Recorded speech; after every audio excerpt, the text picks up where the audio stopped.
Tous à l'Ouest, bienvenue dans le podcast de Western Movies, site et forum consacré au western depuis 2004. Je suis Cole Armin et j'ai le plaisir d'animer ce podcast. Vous pouvez réécouter nos précédents épisodes sur plusieurs plateformes, dont YouTube, Apple Podcasts et Podcast Addict, et bien entendu vous connecter sur notre site. Ce soir, nous avons le plaisir d'accueillir deux invités pour parler d'une actrice. Bonsoir à Marc. Bonsoir. Que l'on a entendu au sujet de Julie Adams, Cathy Jurado et bien d'autres films. Et bonsoir à Yves qui nous a notamment parlé d'Arlendal. Bonsoir Vincent, bonsoir Marc. Pourquoi j'ai choisi en fait cette femme Audrey Tauter? Car je trouve que c'est la reine du film noir. La femme fatale dominée toutes les femmes.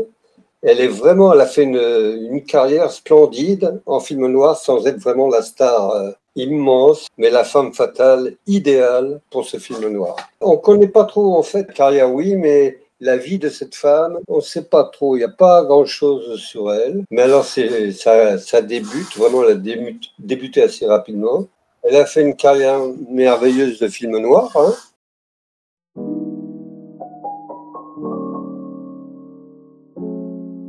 Elle a fait en 1946 pour la MGM La Dame du Lac avec Robert Montgomery, tout ça. C'est un très bon film. C'est excellent. Très grand film noir. Et Robert Montgomery est aussi un acteur qui a fait 2-3 films noirs vraiment impeccables. Je pense que Marc ne dira pas le contraire. Ah oui, il y en a un que j'aime beaucoup. Mais si on s'intéresse, si on s'attarde quelques instants sur La Dame du Lac, c'est vrai que c'est un film intéressant. Bon, c'est un film un peu expérimental avec cette histoire de caméra subjective. Enfin, sur le personnage d'Audrey Tauter, moi, je trouve que elle est très intéressante dans ce film parce que, comme l'a dit Yves, c'est un peu le prototype de la femme fatale, mais pas toujours. Des fois, c'est encore plus subtil que ça. Et dans ce film, c'est plus subtil que ça parce que, en fait, elle est inquiétante dans La Dame du Lac, mais elle n'est pas négative. Elle amène une inquiétude, un mystère, et on se demande qui est cette femme, comment son personnage va évoluer, et c'est très très bien fait parce que l'actrice participe complètement à ce mystère du personnage par sa façon de parler, par sa façon de se positionner, par ses attitudes, et c'est un peu une fausse femme fatale dans ce film, dans la mesure où elle n'est pas négative. Elle est inquiétante, mais finalement, au bout du compte, on s'aperçoit que c'était pas la méchante. Et cette ambiguïté, je trouve que le physique d'Audrey Tauter sert le personnage à merveille, quoi. Quand elle regarde un peu par en dessous, quand elle jauge les gens, etc. Et c'est vraiment, elle avait fait des films avant, mais dans ce film-là, elle définit quand même un personnage peut-être plus complexe que le prototype, que le cliché de la femme fatale. Et ça, c'est formidable. Justement, La Dame du Lac, c'est le détective Philippe Marlowe qui fait l'enquête. Il y a aussi Log Nolan qui joue dans ce film aussi, qui est pas mal, quoi. Enfin, Marc avait raison pour dire que c'est vraiment un film subjectif. Ça a été rarement tourné comme ça. C'est un très bon film. Parce qu'effectivement, il y a eu assez peu de films avec cette caméra subjective. Qu'est-ce que ça veut dire la caméra subjective? Ça veut dire que tout est filmé dans la peau d'un personnage. Si bien que dans La Dame du Lac, la caméra se positionne du point de vue de Robert Montgomery, qui joue Philippe Marlowe, comme tu dis Yves.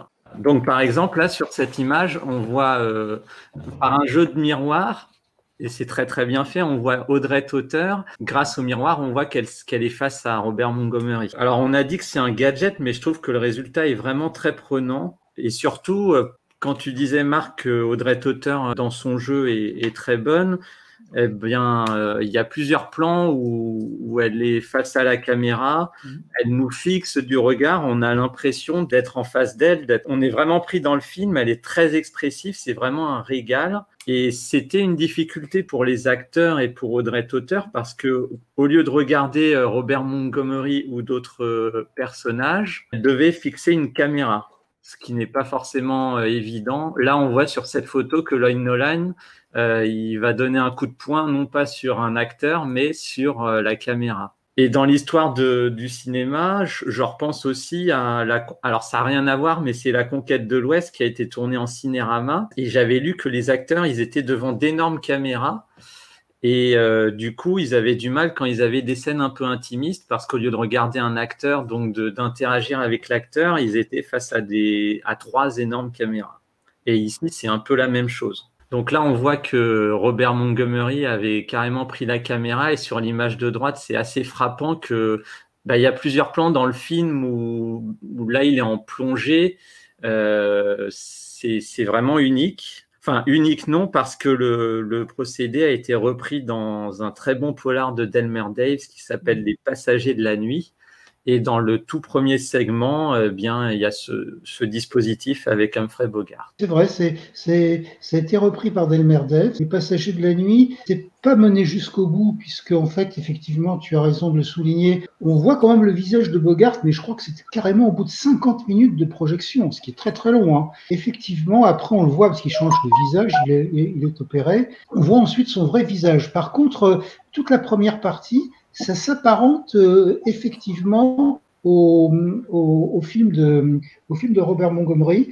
Ceci dit, je trouve quand même, c'est ma seule objection, c'est que c'est un peu frustrant pour le spectateur, parce que on aime bien voir les vedettes. Là, Robert Montgomery, on le voit au détour de 3 ou 4 plans, et Humphrey Bogart dans Night Passage, il faut attendre 50 minutes pour le voir. Donc voilà, c'est quand même un exercice très périlleux, hein.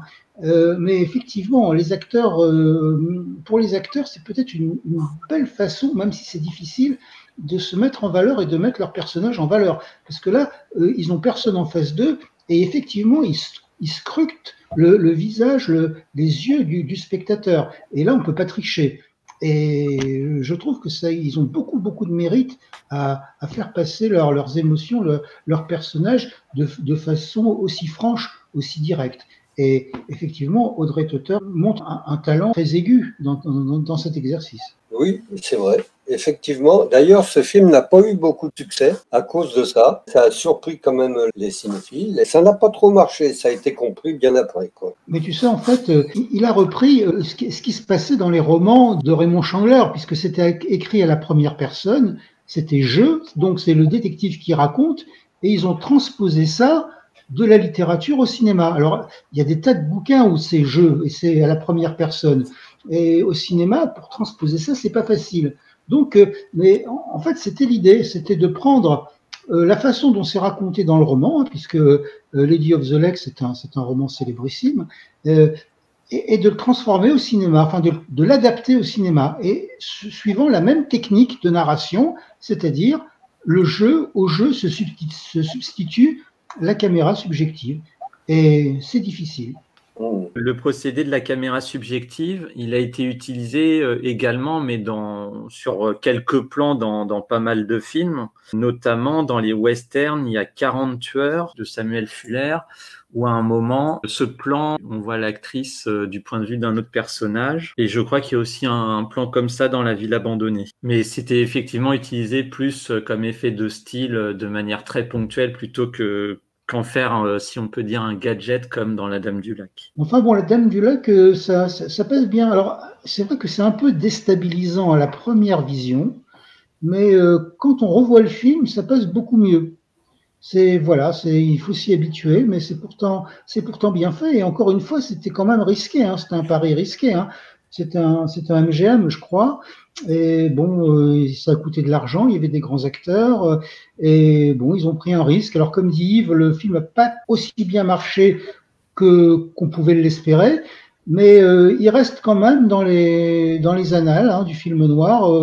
Quand on dit la caméra subjective dans un film, on pense à ce film-là et au film de Delmer Daves, mais surtout à celui-là. D'abord parce que c'est le premier, et ensuite parce qu'il a été jusqu'au bout.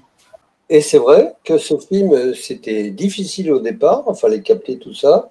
Et c'est vrai, plus on voit ce film, plus on analyse, plus on le trouve parfait, superbe.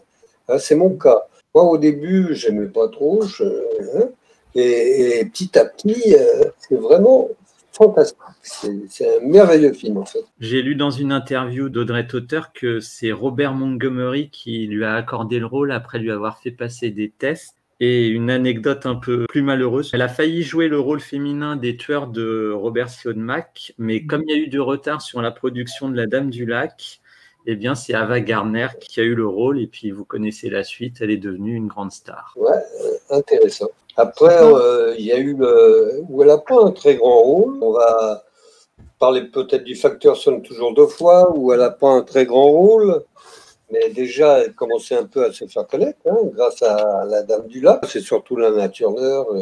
Et elle, c'est vraiment sans plus, mais bon. Dans le facteur sonne toujours deux fois, elle a un rôle quand même assez épisodique. C'est la fille que séduit John Garfield après qu'ils aient commis le meurtre, lui et Lana Turner. Et puis c'est cet épisode qui va rendre Lana Turner jalouse, si je me souviens bien. Elle est bien. Elle n'a pas vraiment le temps de bien de bien se faire remarquer. C'est un peu comme, je crois que c'est Dorothy Malone qui joue dans Le Grand Sommeil aussi, on la voit de façon assez fugitive.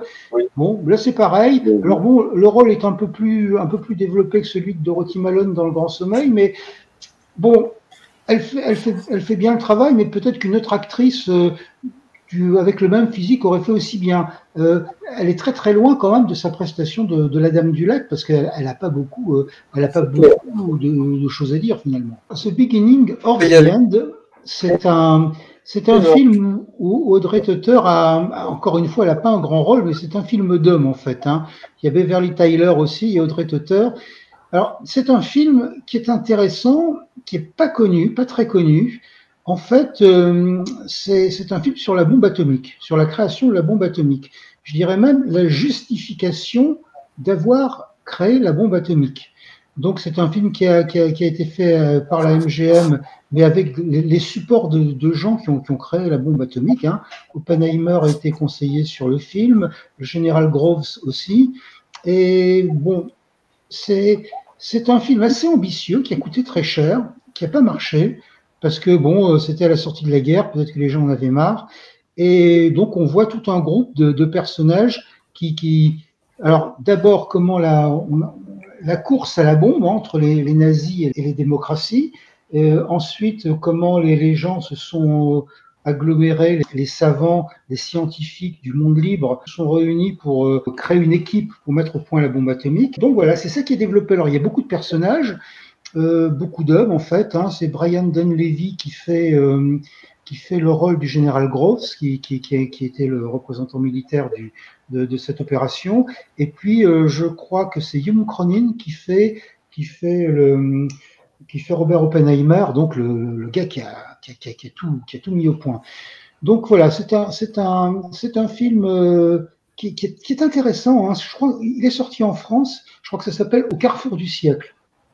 Et c'est un film qui est bien parce que bon, on voit que Hollywood parfois a une approche un peu pédagogique. Alors bon, même si c'est orienté, a priori sans la bombe atomique, je sais pas où on serait aujourd'hui, mais bon, en tout cas, c'est intéressant comme approche. Alors le film n'a pas trop marché. Par contre, il faut souligner que 2 ou 3 ans plus tard, ils ont fait un autre film, toujours la MGM, sur la bombe atomique. Et là, celui-là a très très bien marché. C'est un film qui s'appelle Le Grand Secret, et c'est avec Robert Taylor, et c'est l'histoire du pilote Paul Tibbets, qui pilotait l'Enola Gay, le B-29, qui a largué la bombe atomique sur Hiroshima. Et ce film-là, il a beaucoup mieux marché, parce qu'on s'est identifié au personnage du pilote, à cette mission qu'il fallait accomplir pour mettre fin à la guerre. Ça a beaucoup plus intéressé les gens. Mais, à mon avis, il était moins bien fait que le premier, celui qui s'appelle donc The Beginning or the End, où il y avait Audrey Tauter qui jouait dedans, bon, qui était un personnage parmi d'autres, mais on peut le revoir pour elle et aussi pour le film parce que c'est un film intéressant à découvrir. Je pense qu'on doit pouvoir le voir assez facilement. Je ne l'ai pas vu ce film, mais Le Grand Secret avec Robert Taylor, effectivement, je l'ai vu, c'est bien. Après, elle tourne dans Le Crime était presque parfait. Pas la version d'Hitchcock, mais la version d'un grand artiste réalisateur, Michael Curtiz. Moi, je ne l'ai Ouais. pas vu. Ah ben, on va te donner envie. Ouais, là, ah oui, parce que ce film est fantastique, hein. C'est l'histoire de Claude Rains qui a une animatrice de série criminelle à la radio.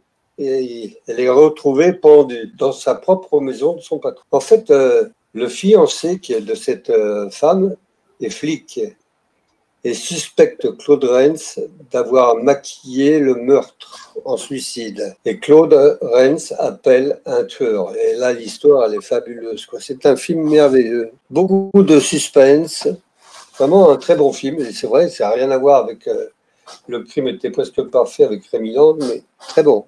Très, très bon film, j'ai trouvé. En parlant d'Hitchcock, c'est vrai que le film a des airs Hitchcockiens. Moi, je l'ai vu il y a pas mal de temps, mais je me souviens de la première scène qui est vraiment parfaite. Bon, je vais pas la révéler pour pas gâcher le plaisir à ceux qui ne l'ont pas vu, et qui me rappelle le début du roman de Mildred Pierce, qui est un autre formidable film de Michael Curtis. Et aussi, ce que je retiens dans ce film, c'est la signature de Michael Curtis avec ses jeux d'ombre. Là, on le voit sur ce plan, cette ombre inquiétante, je n'en dirai pas plus, que l'on a vu dans pas mal de ses films. Alors, dans Mildred Pierce, mais même dans un film comme Les Aventures de Robin des Bois, dans la scène finale entre Basil Rathbone et Errol Flynn, il y a un très beau moment où on voit ils sont en train de se battre avec leurs épées et on voit les ombres. C'est un film qui est très très beau sur le plan de la photographie. On le voit un peu sur ces images. Claude Rains, c'est un acteur formidable qui est l'un des meilleurs acteurs de la Warner, et là il a le premier rôle. Et d'ailleurs le rôle devait être proposé à Humphrey Bogart. Alors, j'ai un peu du mal à imaginer Humphrey Bogart dans le rôle de Claude Rains, parce que forcément, ce sont deux acteurs qui ont leurs qualités respectives. Et Audrey Tauter, ici, elle joue pour un film Warner. Alors, on n'a pas précisé que quand elle a commencé sa carrière, elle était à la MGM. En fait, je crois que deux studios lui ont proposé au même moment un contrat, la MGM et la Fox. Elle a accepté la MGM. Et donc ici, je fais l'hypothèse qu'elle a été empruntée à la MGM pour tourner ce film qui est à la Warner, en toute logique. Et ce qui est étonnant, c'est qu'il y a une autre actrice qui est Joanne Caulfield, qui était à la Paramount, qui est également empruntée au studio. Donc je ne sais pas si c'est lié au fait que c'est un film qui était le premier de Curtis en tant que producteur de films, et que du coup, pour peut-être donner un peu plus de prestige ou pour différencier le film des autres productions, il a été chercher des talents chez d'autres studios. Mais ce qui est sûr, c'est que c'est un film qui a vraiment beaucoup de qualité et qui est sous-estimé. Oui, oui, c'est vrai. C'est vrai. C'est de quelle année? C'est vraiment un film à voir et à revoir. Très bon film noir. Oui, Warner était très bon dans les films noirs aussi. Pour les films noirs, c'était les meilleurs même. Très bon. Alors ensuite, elle fait un autre film en 1947 que j'aime beaucoup, qui s'appelle Le Mur des Ténèbres, High Wall. Je l'ai vu, c'est très très bon film. Je me trouve un crime qu'il n'a pas commis. Je pense que c'est ça, je ne me rappelle plus bien, mais ce film m'avait marqué. C'est un film qui est dirigé par Curtis Bernhardt. Alors, on était juste avant avec Michael Curtis, qui est un réalisateur hongrois, je crois. Là, Curtis Bernhardt, c'est un réalisateur d'origine allemande et qui lui aussi amène son style européen dans ce film. Je vais dire pourquoi juste après. Il a réalisé plusieurs films avec des actrices de prestige. La possédée avec Joan Crawford, La voleuse avec Betty Davis, Le droit d'aimer avec Barbara Stanwyck, et bien d'autres avec Olivia de Havilland, Anne Sheridan ou Rita Hayworth. Donc je pense que c'était un réalisateur qui devait savoir comment diriger des actrices, et surtout des actrices aussi exigeantes que celles que je viens de citer. Elle est très bien aussi, Audrey Tauter, parce qu'elle fait la psychiatre en fait. Hein. Elle joue le rôle de la psychiatre, du médecin, qui va croire ou écouter. Soigné, c'est un très très très bon film. Puis Robert Taylor, c'est pas mal. Et justement, quand tu disais que c'est une psychiatre, je trouve que c'est un rôle qui est vraiment à contre-emploi par rapport à la majorité de la carrière d'Audrey Tauter. Et c'est peut-être aussi pour ça que j'aime ce film. Bon, j'avoue qu'au début du film, j'avais un peu du mal à la voir dans le rôle d'une femme honnête et intègre, mais elle est très bien, elle a une présence. Et puis ce film, il est très très beau également. Il y a quelques scènes, je vais pas dévoiler l'intrigue, mais on le voit sur ces images, ces plans très rapprochés qui sont un peu atypiques. Alors les spécialistes en photographie diront que c'est de l'expressionnisme allemand qu'on retrouve dans ces films. Encore un plan qui est très bien structuré. Et puis le scénario, on retrouve des sujets qui sont chers à Hitchcock ou Fritz Lang, notamment la culpabilité, la psychanalyse, qu'on a vu dans beaucoup de films de Lang et d'Hitchcock, La maison du docteur Edwards. Il y a aussi un Mankiewicz quelque part dans La nuit. Et je trouve que les rôles de Taylor et de Totter sont vraiment très mûrs. Ça aurait été pas mal qu'elle ait plus de rôles comme ça. Elle est très bien dans ce qu'elle a fait par ailleurs, on va avoir l'occasion d'en parler. Ce film qui a été un flop à sa sortie, je trouve qu'il faut le revoir. Oui, ils sont tous les deux bien, les deux acteurs sont bien en fait. C'est-à-dire que Robert Taylor, il a aussi cette ambiguïté. On en a déjà parlé, mais c'est vrai que, si je me souviens bien, il est accusé d'avoir étranglé sa femme parce qu'elle le trompait avec son patron. Et il y a quand même un moment de doute. On n'est pas sûr. Alors évidemment, c'est Robert Taylor, c'est une star, c'est pas lui. Mais bon, Robert Taylor, il a aussi fait des films où c'était le seul type. Donc il y a cette ambiguïté qui est bien amenée. Et puis dans la deuxième partie du film, quand ça s'accélère et que ça s'imbrique, le type il est coincé jusqu'à la fin. On pense qu'il va pas s'en sortir. Et c'est très très bien amené. Hein. Il y a toute une partie, la première partie qui est assez lente, assez travaillée, où les situations se mettent en place, et puis après ça se précipite, ça va très vite.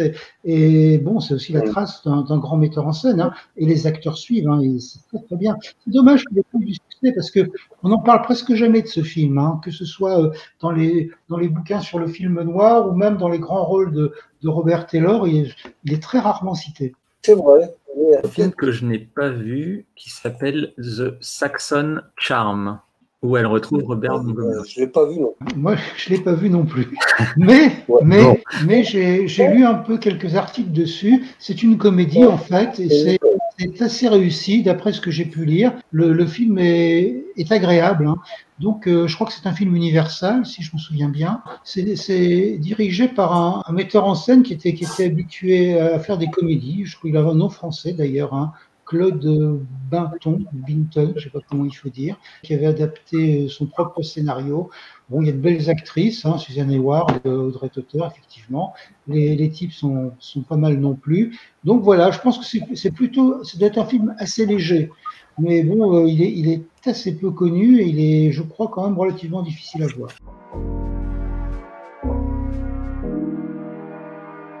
On arrive à l'année 1949 où là, elle va tourner dans 4 films que j'aime beaucoup pour la majorité, 3 pour la MGM et 1 pour la Paramount. Le premier d'entre eux, c'est Un pacte avec le diable, alias Nick Bill. C'est l'histoire d'un juge honnête et ambitieux qui veut aider dans sa carrière un espèce d'étrange personnage, en fait, qui semble être le diable. C'est un peu le but de l'histoire.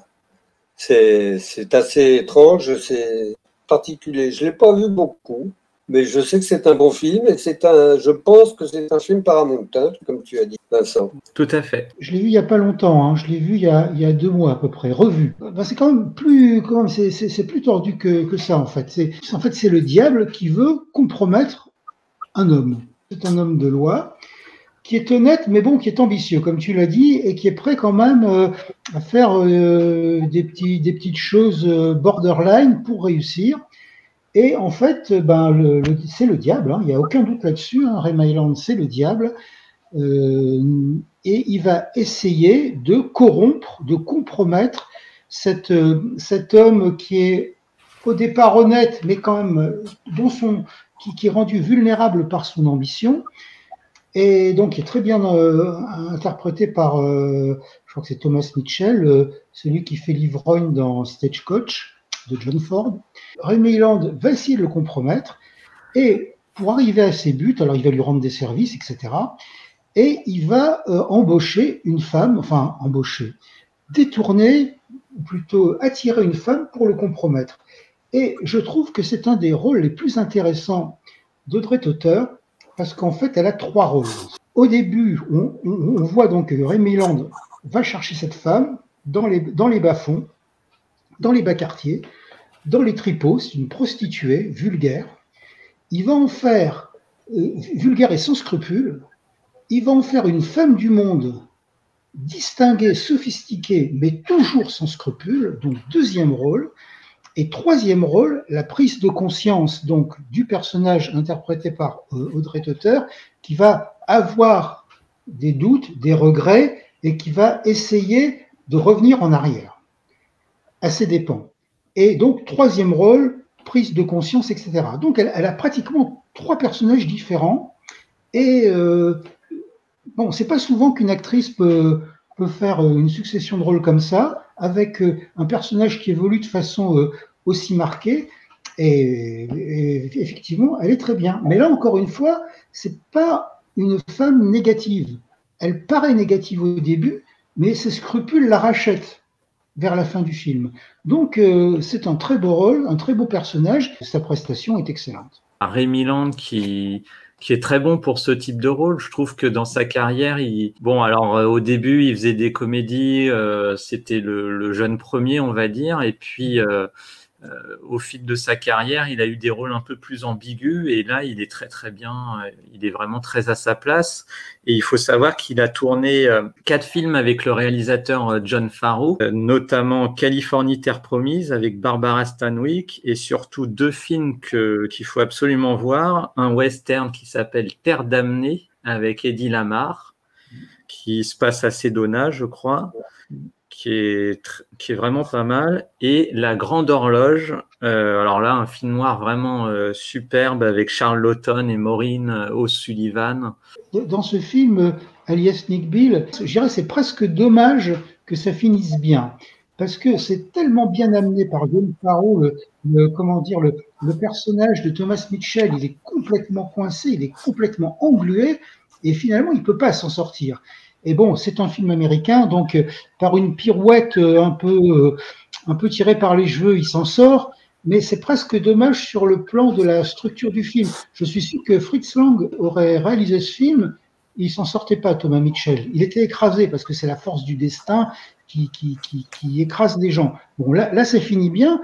Mais voilà, on regrette presque que ça finisse bien sur le plan de la logique de l'histoire. Mais bon, c'est un film qui est assez marquant, on s'en souvient bien. Puis bon, c'est un peu le fantastique dans le film noir, hein, ça arrive pas souvent. Mais je me demande si la fin, elle n'a pas été aussi dictée par la censure. Est-ce qu'ils avaient le droit de laisser l'immoralité gouverner à la fin? Sans doute que non, parce qu'en plus, il y a un aspect. Alors, je ne sais pas si vous vous souvenez des dernières séquences, mais il y a un aspect religieux avec la Bible, avec un prêtre. Bon, on peut le regretter au moins au titre de référence artistique et de logique. Mais effectivement, ça peut pas passer, bien sûr. Hein. Ben, quoique bon, des fois, c'était plus audacieux que ça quand même. Mais bon, c'était bien. Et tout le film montre quand même l'engrenage parfait, quoi. Et ça, c'est très bien, avec de bons acteurs. En 1949 toujours, elle tourne dans Nous avons gagné ce soir, The Setup. Bon, c'est un film sur la boxe, c'est très bien fait. C'est même un des meilleurs sur la boxe, avec Le Champion, avec Kirk Douglas. J'aime beaucoup les deux. La fin est sublime de ce film, mais l'histoire, c'est quand même assez relatif. C'est sur la boxe.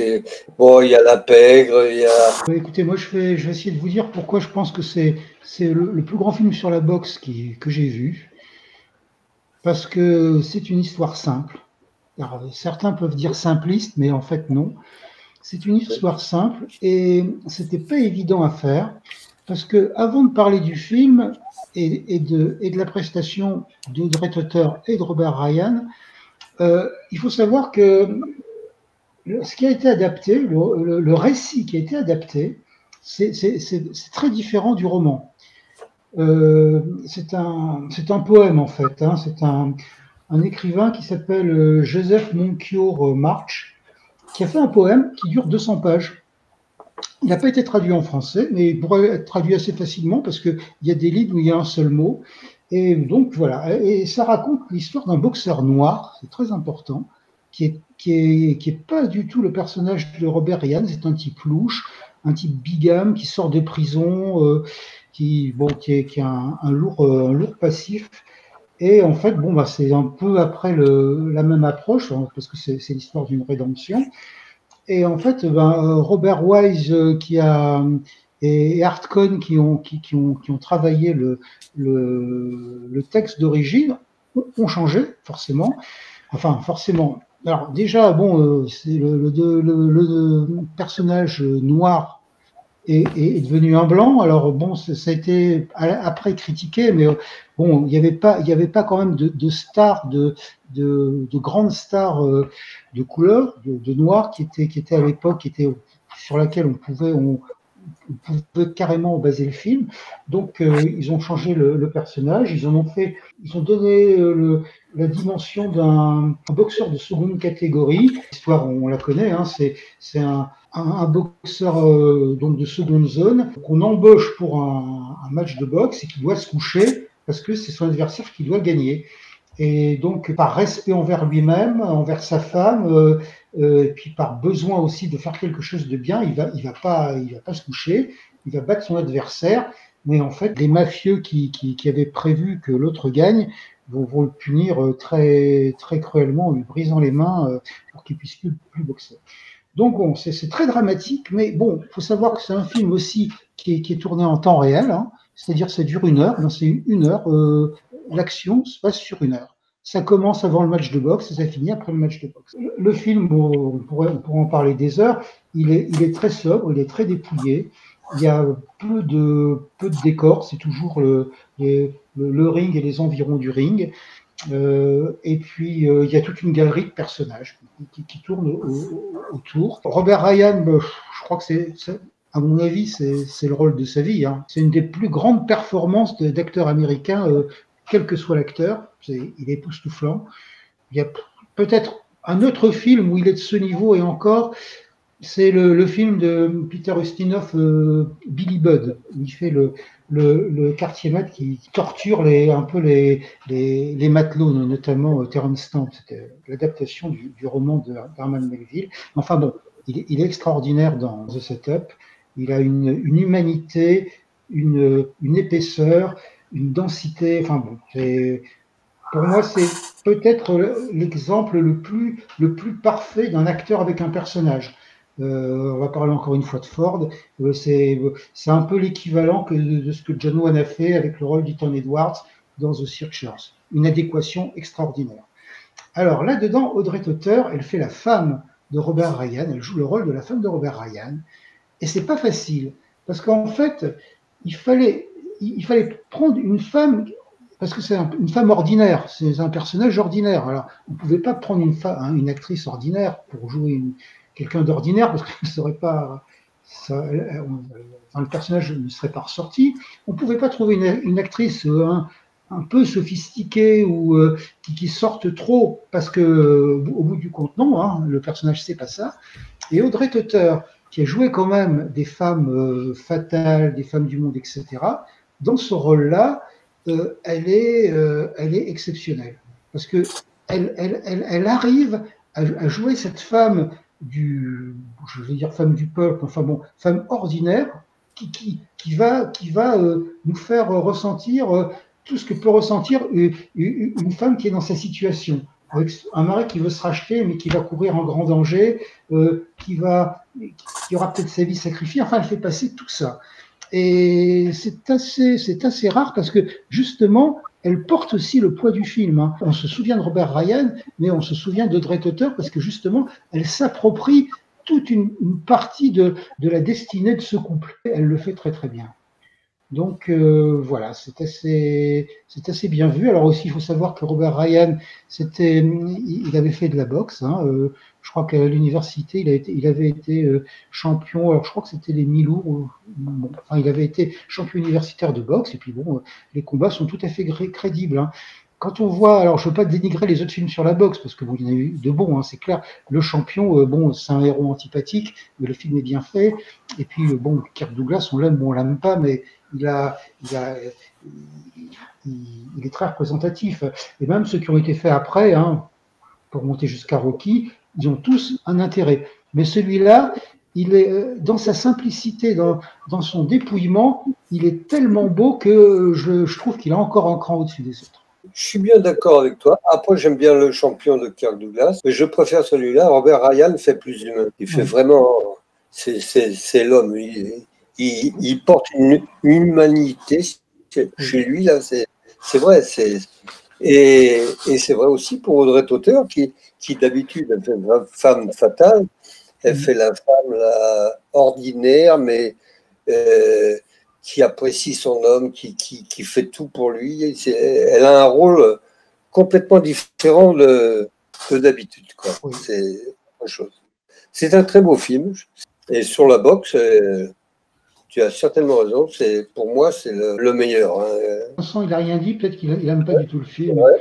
Alors, j'ai rien dit parce que vous allez m'en vouloir, mais malheureusement, je ne l'ai pas encore vu. J'en ai bien sûr, j'ai le Blu-ray, mais je ne l'ai pas encore vu. Ça te prendra 1h10 pour voir un chef-d'œuvre. C'est pas beaucoup. La présentation que tu as fait, Marc, est vraiment, me donne vraiment envie de le voir. Enfin, j'avais déjà envie de le voir, mais là, d'autant. Il y a juste un film de boxe, c'est pas vraiment un film de boxe, mais qui est dans l'environnement de la boxe que j'aime bien, qui est pas très connu, c'est City for Conquest d'Anatole Litvak, avec James Cagney et Anne Sheridan. Oui, c'est bien aussi. Ça dit quelque chose, oui. Oui, c'est bien aussi. Oui, tout à fait. C'est assez ancien, ça doit être. C'est avant. Ah oui, je l'ai vu aussi, oui. Oui, c'est bien aussi. Où il finit mal. On va pas révéler. Il va pas dans un kiosque à journaux à la fin, un truc comme ça. Il y a de ça. Ouais, Il y a de ouais. ça. Si vous voulez voir un autre bon film sur le boxe, mais pas de ce niveau-là, etc., c'est un film plus récent qui s'appelle Requiem for a Heavyweight. Requiem pour un poids lourd. C'est un film des années 60. Je crois que c'est Ralph Nelson qui a fait ça, et c'est avec Anthony Quinn. Et c'est pas mal du tout. Oui. Et il y a un film pas mal, Paul Newman, Marqué par la haine. Ah oui, tout à fait. Voilà. Oui. Ah bah oui, c'est l'histoire de Rocky Marciano. Il y a Steve McQueen d'ailleurs, le deuxième tir. Oui, le film qui a fait débuter la gloire de Paul Newman, hein, Marqué par la haine. Ça devait être James Dean. Je ne sais pas ce qu'il s'aurait donné, qui devait faire le rôle, puis il est mort. Et il y avait un problème parce que James Dean était amoureux de l'actrice qui joue dedans, qui s'appelait Pierangeli. Ah, une très jolie brune, oui. Ouais, James Dean en était dingue.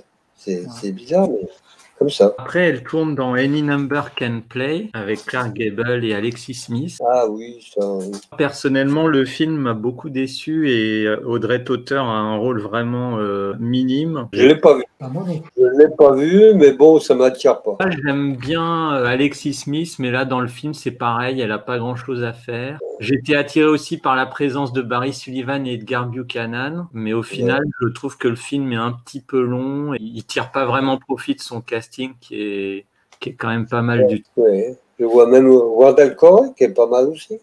Ouais, en préparant le podcast, j'essayais de faire des captures d'écran d'Audrey Tauteur et c'est là que j'ai réalisé qu'elle avait quasiment aucun gros plan. À chaque fois, elle est, on le voit sur cette image, elle est avec Clark Gable. Enfin, on la voit très peu à l'écran. Tension, c'est avec Richard Bazéa. Tension, qui est aussi vraiment formidable. Il y a aussi le splendide Barry Sullivan, Charis. Et donc, Tension, c'est surtout, c'est marrant, c'est tourné par John Berry. John Berry, c'était un mec qui a fait pas mal de films français, surtout les Eddie Constantine, comme Ça va barder et tout. J'aime beaucoup la séquence d'ouverture avec l'élastique, ça, comme la tension, quoi. L'élastique qui se tend. Barry Sullivan fait le policier. Richard Badéard, il est marié avec Audrey Tauteur et Audrey Tauteur est volage. Et il y a une histoire de crime et tout ça, quoi. Ce sont des très bons films qui marquent, quoi. L'affiche est très belle, d'ailleurs. Vous avez quelque chose à dire sur... Moi, je pourrais tenir une demi-heure sur le film. Je trouve que c'est un film noir tout simplement admirable, qui a un rythme excellent. Depuis le générique d'ouverture, comme tu disais, avec cet élastique qui est tenu par Barry Sullivan jusqu'à la fin, On s'ennuie pas une seconde. Je l'ai revu il y a quelques semaines avant ce podcast. John Barry qui a réalisé Menace dans la nuit aussi. Et dans Tension, on a des meurtres, de la manipulation, de la séduction, le thème de la double identité, mais pas avec des super-héros. Et on a beaucoup de rebondissements. La MGM, elle avait peut-être pas le même pédigré sur les films noirs que la RKO, mais là, on a vraiment un film qui est rudement bien mené, une histoire intéressante et originale qui nous plonge dans les années 50 avec cette petite droguerie dans laquelle Richard Basehart travaille. Et pour moi, c'est le cas d'école d'Audrey Totter. C'est son apothéose, son rôle, il est vraiment très très bon, elle est bien mise en valeur par le studio, elle est deuxième au générique. Et tout au long du film, son jeu d'actrice, il est très varié. Il y a beaucoup de scènes où elle est très expressive avec ses yeux, vraiment comme dans La Dame du Lac. Et le reste du casting, il est exceptionnel. Il y a Richard Basehart qu'on a vu dans Il marchait dans la nuit d'Alfred Werker et Anthony Mann.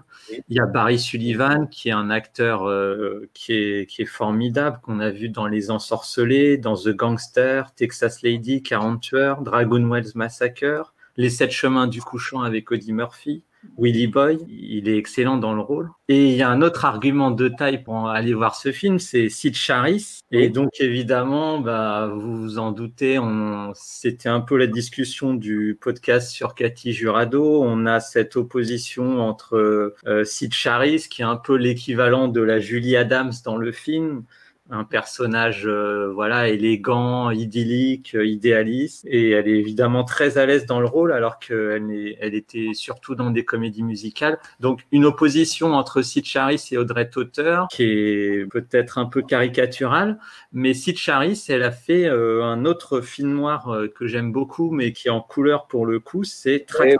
Bien sûr, avec Robert Taylor. Encore, de Nicolas Ray. Excellent. Où Robert Taylor fait le boiteux, l'avocat boiteux, je crois. Ouais. Exact. Oui. Sid Charisse, c'est une très bonne actrice. C'est vrai qu'elle a fait beaucoup de comédies musicales, mais je crois que c'est elle qui joue dans un western aussi. Au pays de la peur. C'est ça. Avec Stewart Granger. Sid Charisse, oui, c'était une danseuse excellente comme Rita Hayworth, comme Ann Miller ou bien d'autres. Mais ici, elle n'a pas besoin de danser. Elle apporte vraiment une sacrée fraîcheur au rôle.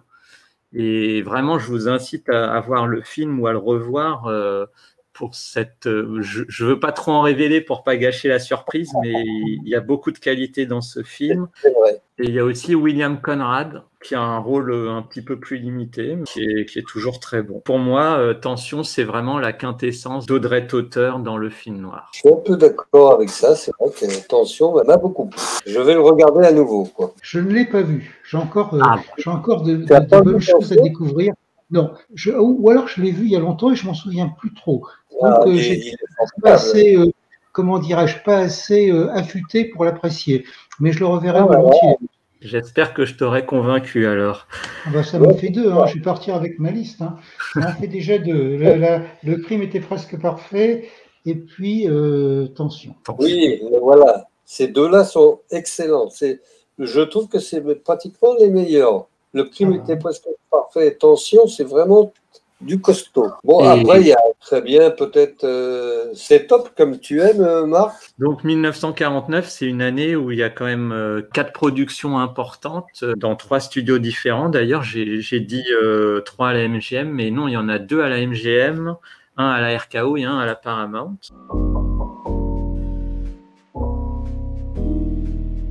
Ensuite, on arrive au début des années 50.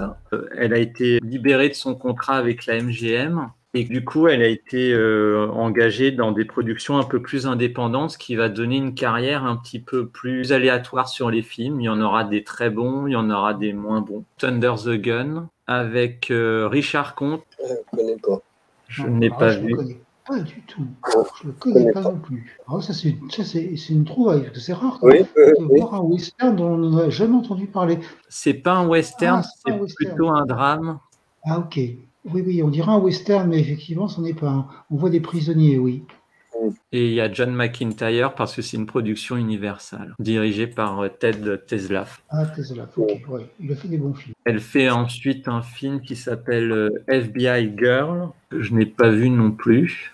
Pas moi non plus. Bon. On retrouve César Romero, Raymond Burr, une belle distribution. Et on voit que Raymond Burr fait un peu le dur. Ah oui, hein. Il était loin de Perry Mason. Hein. Ouais. C'est Raymond Burr ou Raymond Dur? Un peu des deux. Hein. Je ne sais pas si vous vous souvenez de son western, titre où il y a Virginia Mayo, Great Day in the Morning, avec Jacques Tourneur, où il fait un rôle de dur. Au début de sa carrière, comme il avait le physique de l'emploi, on lui donnait ce genre de rôle. Oui, complètement. Oui. En 1952, elle tourne dans The Sellout de Gerald Mayer pour la MGM, donc elle revient à la MGM. Le film ne m'a pas forcément marqué, si ce n'est que, comme souvent, Audrey Tauter était très bon dans le rôle. Puis là encore, il y a une distribution qui est assez épatante. On a des acteurs de la MGM qui sont très bons, dont Walter Pidgeon, qu'on a vu dans beaucoup de films avec Greer Garson, qui avait une présence, John Odiak, Paula Raymond. À la Columbia maintenant, Assignment Paris avec Dana Andrews, Martha Torren. Et en 1953, un film qui s'appelle Man in the Dark. J'ai vécu 2 fois, le titre belge.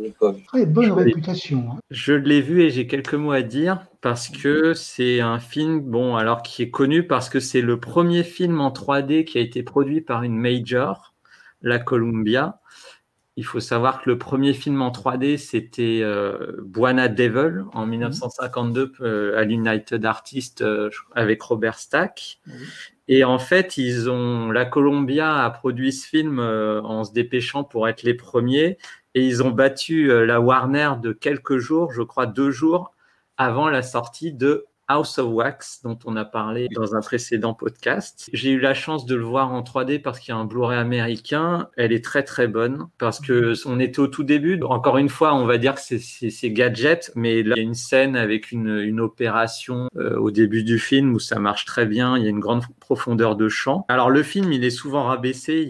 Sur YouTube, vous pouvez voir une introduction d'Eddie Muller lors d'une projection du film à l'occasion des festivals du film noir où il tape un peu sur le scénario. Mais pour moi, c'est un film qui a beaucoup de charme parce que c'est l'archétype d'une production Columbia avec un petit budget. D'abord, on a un réalisateur qui est Lou Landers qui est derrière la caméra. Ça aurait pu être Fred F. Sears, mais c'est Lou Landers. Et on a surtout une galerie d'acteurs qui est très bonne. Edmond O'Brien. Alors, c'est sûr que c'est pas le film pour lequel on va se souvenir de lui. On n'est pas dans Mort à l'arrivée ou d'autres films comme ça qui ont leur qualité. Donc, on a Audrey Tauter, évidemment, qui est pas mal du tout. Et Ted DeCorsia, que vous voyez sur la gauche. Alors, ce visage, je pense que vous l'aurez reconnu à défaut de connaître le nom. On connaît le nom aussi. Hein. Parce que tu t'y connais, Marc. Oh non, mais même dans les westerns, hein, dans L'homme au fusil avec Robert Mitchum, et surtout la femme à abattre, le magnifique. Et surtout de Rookie dans la bagarre. Oui, mais oui, c'est vrai. On en a parlé la dernière fois d'ailleurs. Mais oui, il est irremplaçable cet acteur. Dans La femme à abattre avec Humphrey Bogart, il fait le type qui a peur là, il est formidable. Hein. Il fait le dur qui est terrifié. Il est terrible dans ce film. Oui, Ted DeCorsia, très bon acteur. Mais Yves préfère le Charles McGraw. Mais bon, moi je préfère Ted DeCorsia. Ah, ils sont très bons tous les deux. Oui, c'est vrai. C'est une production qui est très économe. Hein. Le film, il a été tourné en 11 jours, qui est vraiment très peu. Et on retrouve des extérieurs assez intéressants, puisque la dernière partie du film, elle se déroule dans une fête foraine. Et comme vous pouvez vous y attendre, ils ont utilisé le cadre des montagnes russes pour la séquence finale. Je pense que vous connaissez un autre film noir qui s'appelle Woman on the Run, qui se passe à San Francisco et dont la dernière scène se passe dans les montagnes russes. Ils n'avaient pas un gros budget, mais cette dernière partie, elle apporte un peu de qualité au film et c'est pour ça qu'ils l'ont mise en valeur sur l'affiche que vous voyez là. Hein. Ils ont joué là-dessus, bien que la séquence elle est bien, mais je pense pas qu'elle rivalise avec d'autres films noirs. C'est un scénario classique. Il y a une belle brochette d'acteurs, il y a du rythme, on s'ennuie pas. Bien évidemment, c'est pas un chef-d'œuvre, mais on retrouve deux acteurs importants du film noir, Audrey Tauter et Edmond O'Brien, et puis Ted Corsia, donc ça mérite d'être vu. Les amateurs de films noirs, alors je parle pas des critiques, etc., hein, mais les amateurs de films noirs avec qui j'ai parlé, dont certains sont sur Western Movies et sur le site du film noir, ont une très très bonne opinion de ce film. Très très bonne opinion. Donc c'est sûrement intéressant. Et effectivement, tu as dit que les Américains ont fait un Blu-ray, donc même en relief, mais le fait de faire un Blu-ray, c'est que c'est quand même pas un AV, c'est un film quand même qui doit avoir pas mal d'intérêt. Donc voilà, c'est une indication. C'est intéressant que tu dises ça parce que quand j'ai vu le film, je l'ai découvert pour ce Blu-ray. Je me suis dit, mais c'est formidable qu'un film comme ça, c'est une série B qui intéresse pas grand monde parce que la copie, elle est superbe. Mais je pense vraiment sincèrement qu'ils l'ont sorti uniquement parce qu'il est en 3D. Parce que des productions comme ça, à la Columbia, il y en a eu plein. Alors, ces temps-ci, il y a des sorties en Angleterre, aux États-Unis. Il y a eu des coffrets films noirs avec notamment un Bud Buttigieg, un film avec Broderick Crawford, des productions où il n'y a pas d'acteurs connus, donc ça commence à se démocratiser. Quand je pense à tous les westerns de série B, d'ailleurs elle en a fait un dont on va parler tout à l'heure, il y en a très peu qui ont été édités en Blu-ray. Oui, c'est vrai. C'est vrai. Elle a participé à Mission Over Korea, toujours à la Columbia, que je n'ai pas vu. Non, moi non plus. Ça a l'air d'être un film un peu de propagande. Mais bon, il y a des bons acteurs. Hein.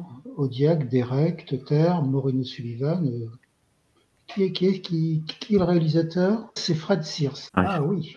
Ah non, c'est un bon réalisateur. Oui. Mais il est peut-être même pas sorti en France, Vincent. Non? C'est bien possible. Donc là, on voit qu'elle est quand même dans des productions, par rapport à la période MGM, elle est dans des productions avec des budgets beaucoup plus faibles, mais ça n'empêche pas de faire de très bons films, puisque le suivant, je pense que vous allez avoir beaucoup de choses à dire, qui est pour la Columbia, il s'appelle Women's Prisons, Femmes en prison. Femmes en prison de Lewis Carroll, ça a été fait en 1955 par la Columbia. Alors bien sûr, le casting est éblouissant. Ida Lupino, Gene Sterling, Cleo Moore, Audrey Tauter, Howard Duff, Felix Taxter. C'est l'histoire d'une jeune femme en fait emprisonnée, enceinte de son mari, incarcérée dans une autre section de prison.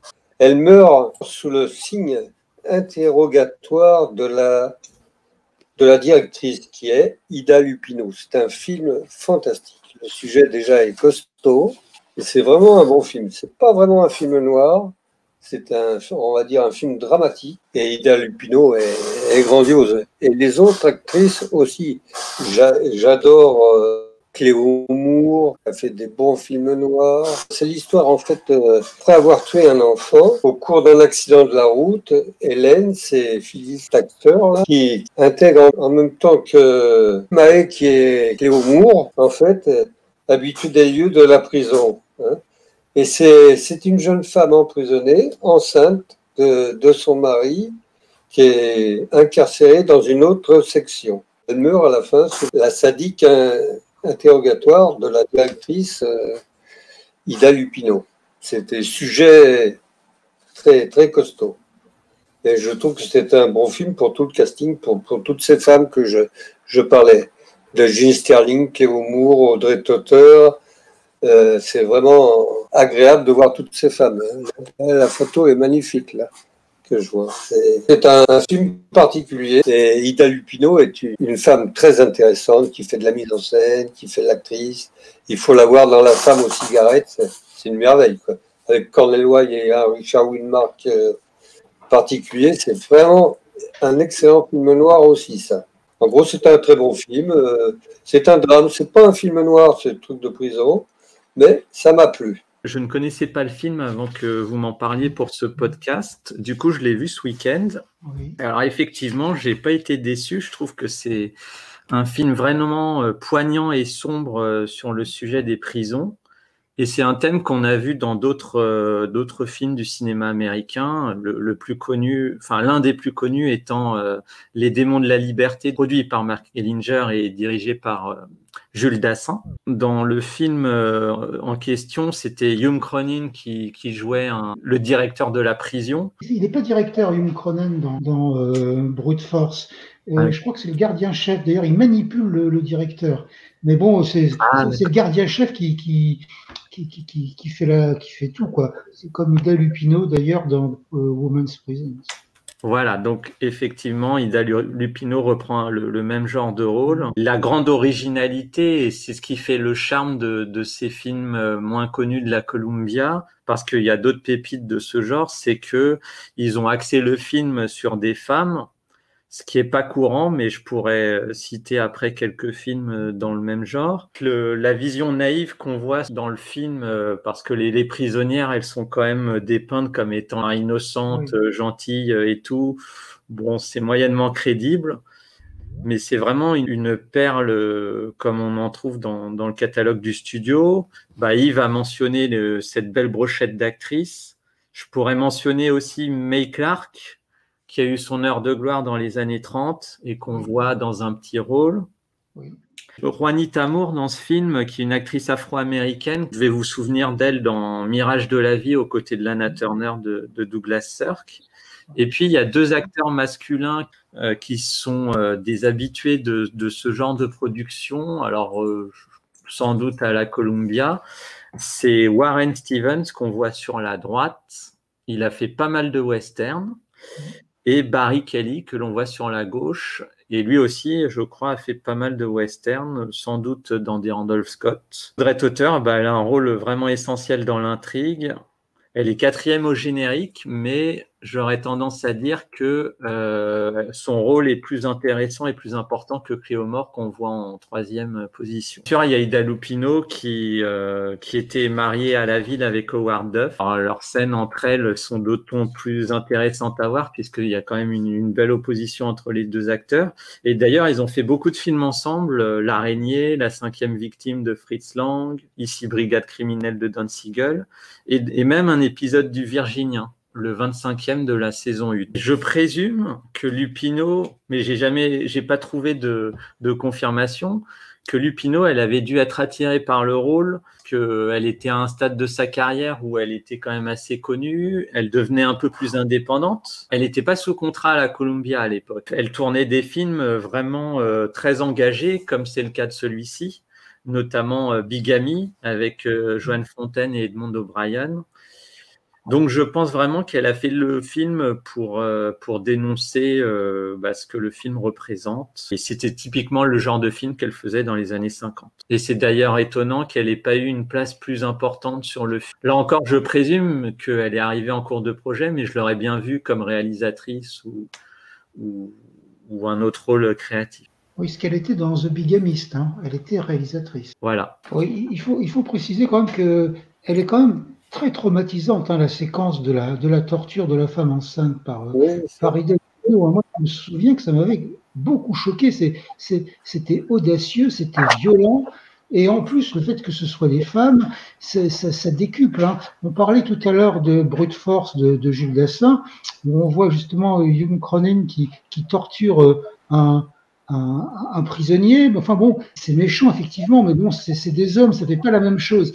Et là, avec des femmes, ça décuple la violence et la puissance de l'acte. Hein. Et effectivement, ça met presque mal à l'aise. Hein. Moi, je l'ai vu la première fois, je devais avoir une quinzaine d'années, et j'avais été choqué, j'avais jamais vu ça. Ça m'avait la séquence. Et puis, alors pendant des années après, Ida Lupino, c'était Amelia Van Zandt.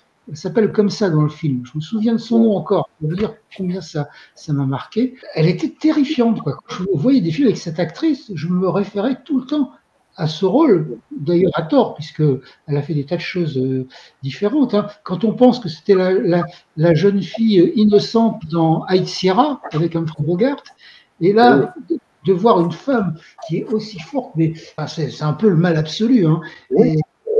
Mais elle a du talent, Ida Lupino. Hein. Ah oui, par exemple, comme je l'ai dit, La femme aux cigarettes, mais aussi dans L'Araignée, La maison dans l'ombre, Le grand couteau, elle est magnifique avec Jacques Palance et Robert Aldrich. La cinquième victime, formidable avec Lana Andrews. Toutes ces actrices sont excellentes dans ce truc.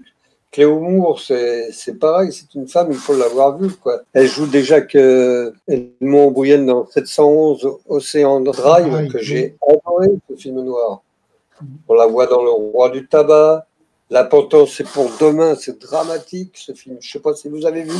La potence, c'est pour demain, et dans une prison, c'est terrible comme film. Pareil, elle a fait Girl Confession, c'est magnifique.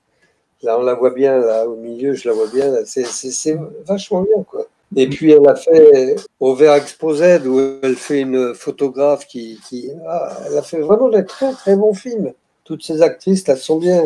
Il y a June Sterling qui lui ressemble un peu, je les confonds des fois. Elle a fait pas mal de trucs. On la voit avec Charlton Heston et Forest Whitaker dans Pony Express. J'allais oublier June Sterling. Échec Hold Up avec Alain Ladd. Mais enfin bon, tout ça, c'est des bonnes actrices, quoi. C'est un bon casting. Ce que tu disais sur Ida Lupino, Marc, c'est très intéressant. Je peux comprendre qu'à 15 ans, ce film, il est traumatisant. Mais Ida Lupino, je l'ai vu comme ça pendant les 15 années suivantes. Hein. Ah bah oui.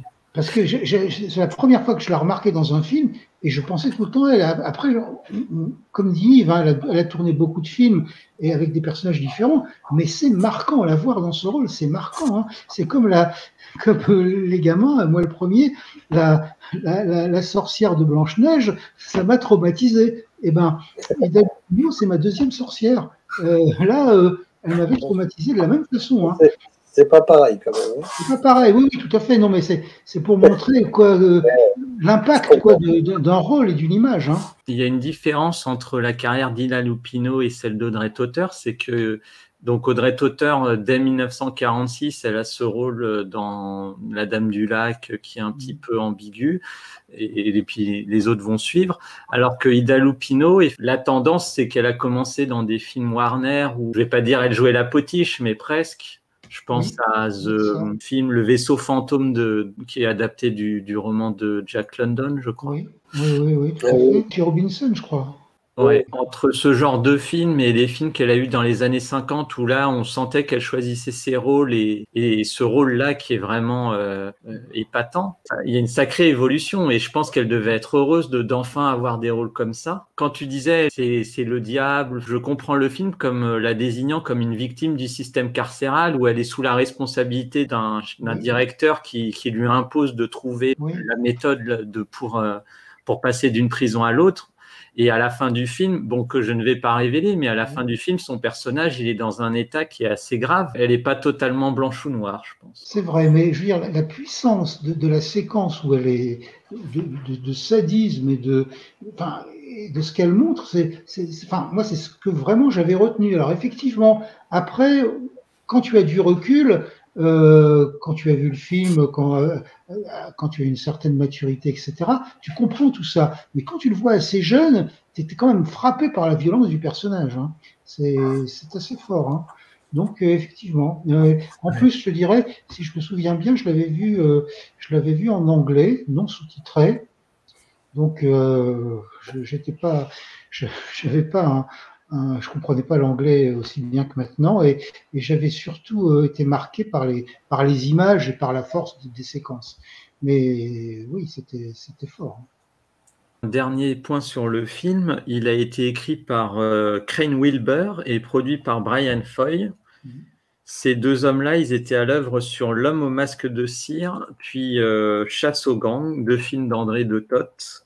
Et Crane Wilber, c'était aussi un réalisateur qui a fait d'autres films sur le thème des prisons. J'ai grandi en prison avec Richard Basehart, Cannon City en 1948 avec Scott Brady et Les Révoltés de Folsom Prison avec Steve Cochran. Je crois même que Cannon City il est sorti en DVD en France. Oui, chez Artus. Oui. Et le duo Wilbur-Foy, il a aussi contribué à ce film que je n'ai pas vu qui s'appelle House of Women en 1962. Donc c'est un petit peu, pas une suite, mais le thème a l'air de ressembler à Women's Prison. Je ne l'ai pas vu non plus, sûr. Il y a un autre film noir avec deux titans du genre, Bullet for Joey. Oui, je l'ai vu il y a longtemps et il m'avait pas déplu ce film. C'est un pruneau pour Joe en français, c'est ça? C'est un bon petit film. On peut pas dire film noir, mais un petit polar sympa avec des pros là, hein, Edward G. Robinson et George Raff. Je suis pas fan de George Raff. Hein. Edward G. Robinson, oui. George Raff, je trouve qu'il se la pète un peu dans les films, pas mon truc. Mais c'est un bon petit film et auteur sympa, quoi, bien sûr. Et classe là sur la photo là. Moi, je l'avais vu il y a quelques années, j'avais été un peu déçu. Bon, j'attendais beaucoup du film par la présence de ces deux interprètes. Et du coup, bon, j'en ai pas gardé un très bon souvenir. Ouais, pareil pour moi. J'ai été assez déçu parce que j'avais été attiré par l'affiche. Et en fait, c'est un peu décevant. Par contre, il y avait Peter Van Eyck qui jouait dedans, qui avait un rôle assez important, qui se détachait bien, qui tirait bien son épingle du jeu. Ça aurait pu être mieux. Ben, des fois, c'est le cas quand il y a deux monstres sacrés, Oui, ça donne pas grand-chose. Et puis quand même, Edward J. Robinson a beaucoup plus de talent que George Raff, à mon avis, à moi. George Raff, c'est avant Bogart, mais même Bogart, c'est mieux, mais bon. Ils étaient dans la dernière partie de leur carrière. C'était une production United Artists, donc ils avaient un peu moins de budget. Donc c'est sûr qu'on n'est pas à l'heure de gloire de la Warner dans les années 30 quand ils faisaient leurs films de gangsters. Et là, sur l'affiche, ils font référence au Petit César et à Scarface. Bon. Rien à voir.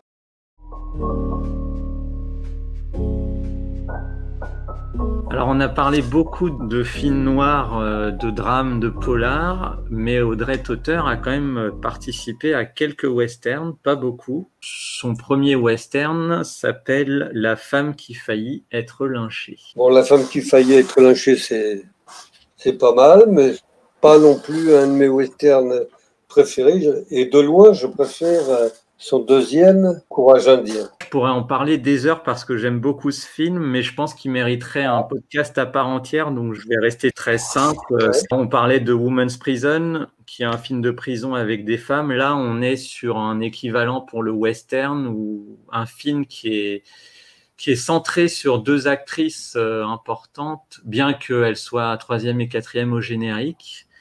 Donc un film qui de ce fait-là est quand même très original. C'est un western république et je trouve qu'il fait partie des très bons films républiques qui existent, qui sont pas connus, qui méritent d'être remis en valeur. Et d'ailleurs, c'est l'un des rares qui a eu un Blu-ray en France du catalogue République chez Sidonis. Donc je pense que c'est pas pour rien, c'est parce que ce film, enfin c'est mon avis. Ce film, il est assez important et puis il est dirigé par Alan Dwan. Oui, Alan Dwan, c'est bien, c'est clair. Bon, c'est pas que le film, j'aime pas, hein, ça va, mais je trouve pas, moi, à tes yeux, il a l'air beaucoup mieux qu'au mien, quoi. Moi, je suis un peu d'avis de Vincent, j'aime bien ce film. Il est un peu décalé, c'est assez bizarre. Il a des personnages qui sont pas très communs, je trouve. Hein. On voit Audrey Tauter, alors c'est marrant parce qu'elle était aussi habillée en cow-boy de la même façon dans Courage indien, mais là elle est encore, elle a un pantalon de cuir noir, elle a une ceinture d'armes, elle est un peu androgyne, c'est presque pas masculin, mais bon, c'est assez impressionnant. Hein. Je trouve que ça va par exemple beaucoup plus loin que Barbara Stanwyck dans 40 tueurs. Là, c'est presque un personnage masculin et il y a tout le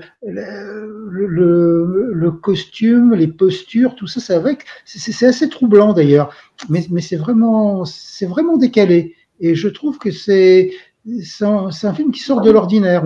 Même si bon, le récit il est quand même assez prévisible, je trouve que ces personnages de femmes, là on voit là, des femmes avec le colt à la ceinture, on voit Audrey Tauter habillée en noir. Bon, c'est vraiment assez curieux. On dirait que c'est un film où les femmes ont pris la place des hommes. C'est assez bizarre et je pense qu'il faut le voir plusieurs fois. La première fois, ça m'avait laissé un peu indifférent et je l'ai revu et après, j'ai trouvé vraiment qu'il y avait que c'était intéressant. Et en plus, je vois pas un grand studio faire ça, quoi. Là, il fallait, il fallait que ce soit qu'il y ait un peu d'audace, un peu de recul, un peu peut-être de dérision. Et là, on le voit bien. Et puis alors moi aussi, j'aime beaucoup ce film parce qu'on voit Reed Hadley dans le film. Reed Hadley, acteur formidable et méconnu, qui est sans doute, alors bon, tout le monde ne sera pas d'accord, mais qui est pour moi le plus grand Zorro jamais vu à l'écran. Reed Hadley qui a interprété Zorro dans Zorro and the Fighting Legion, Zorro et ses légionnaires, un serial de République justement, où il fait un Zorro formidable. Vraiment le meilleur de tous et de loin. Donc voilà, il y a Reed Hadley, et bon, il y a Jim Davis aussi, qu'on voit quand même assez souvent dans les westerns, Reed Hadley moins. Et voilà, non, c'est un bon film. Mais effectivement, Vincent, tu me feras signe le jour où tu as envie d'en parler, parce que je reviendrai bien. Volontiers. En 1953, elle est dans un autre western Columbia que j'ai vu avant de préparer ce podcast, qui s'appelle Massacre Canyon de Fred F. Sears. Mais j'ai été assez déçu. Je ne sais pas si vous l'avez vu. Moi, je l'ai vu. Il faut absolument le voir. Et là, Vincent, ça m'étonne que tu n'aies pas relevé ça. On voit Audrey Tauter en petite tenue. Alors, elle n'est pas toute nue, mais on la voit, il y a une séquence où elle est clairement en petite tenue. Oui, aux côtés d'une autre actrice d'ailleurs, je crois. Voilà, moi je trouve que c'est quand même assez émouvant pour ne pas dire bouleversant. Donc, parce que c'est assez rare quand même. Hein. Donc, je crois que Yves, ton anniversaire, c'est pas tout de suite. Mais bon, peut-être que pour ton anniversaire, avoir Audrey Tauter un peu dans une tenue un peu légère, ça te ferait plaisir. Ah oui, surtout que mon anniversaire, c'est quand même en janvier, ça me réchaufferait un peu. Oui, c'est ça. Exactement. Ouais. On la voit, hein, mais sinon le film est pas mal. Hein. Il y a comment cet acteur là qui est pas formidable, mais qu'on voit de temps en temps là. Tu sais qui fait le rôle principal dans ce western. Philippe Carré. Voilà, Philippe Carré, oui. Exactement. Oui, c'est une histoire. En fait, c'est des soldats qui se déguisent en civil pour traverser une région indienne. Ça, c'est pas mal quand même. Hein.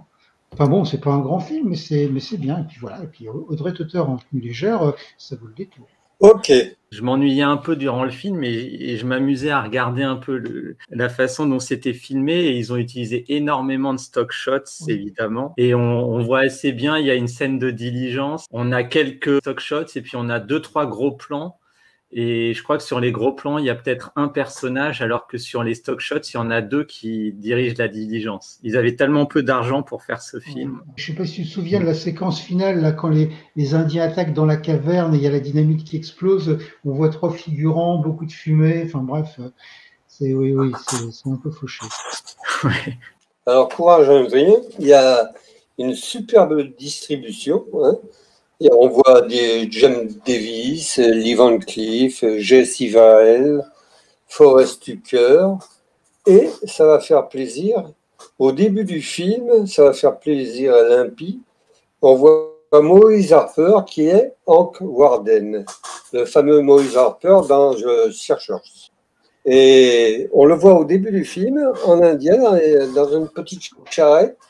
Et le film commence comme ça, et Audrey Tauter arrive, elle domine carrément le film, elle arrive dans le désert, elle attend une petite diligence parce qu'elle a hérité d'un point d'eau. Et difficile, elle est en plein désert, et Hank Warden ne veut pas la prendre, il dit « toi, je veux pas », et tout. Ils jouent le rôle d'un Indien, ils sont tous habillés avec un petit chapeau, une chemise blanche avec un petit gilet noir. Et c'est très curieux, c'est la mise en scène.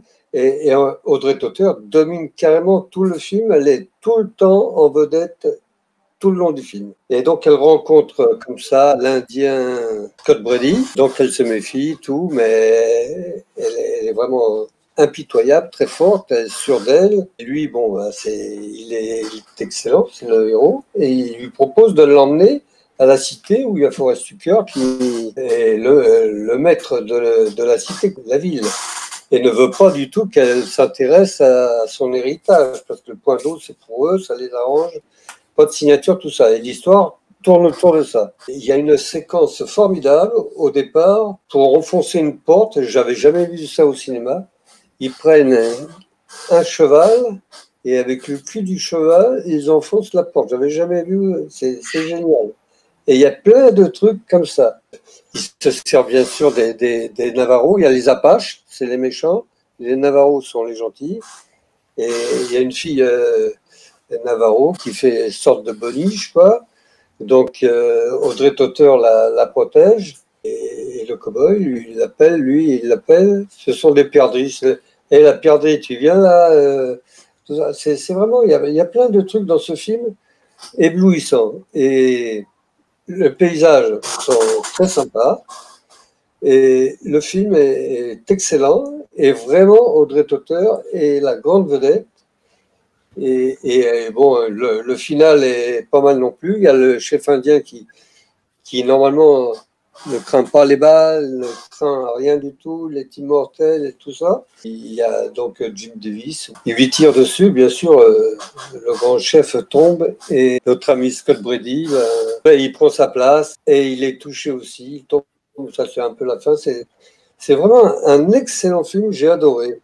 C'est un petit film, pas cher, mais formidable. Je n'ai jamais vu la version de 1925 du roman de Jane Grey, mais ça doit être quelque chose parce que mais je trouve que ce remake est très bon. C'est pour moi un western hyper original. Je l'avais vu très jeune et ça m'avait marqué. J'ai vu très très jeune, ça ne m'avait plu.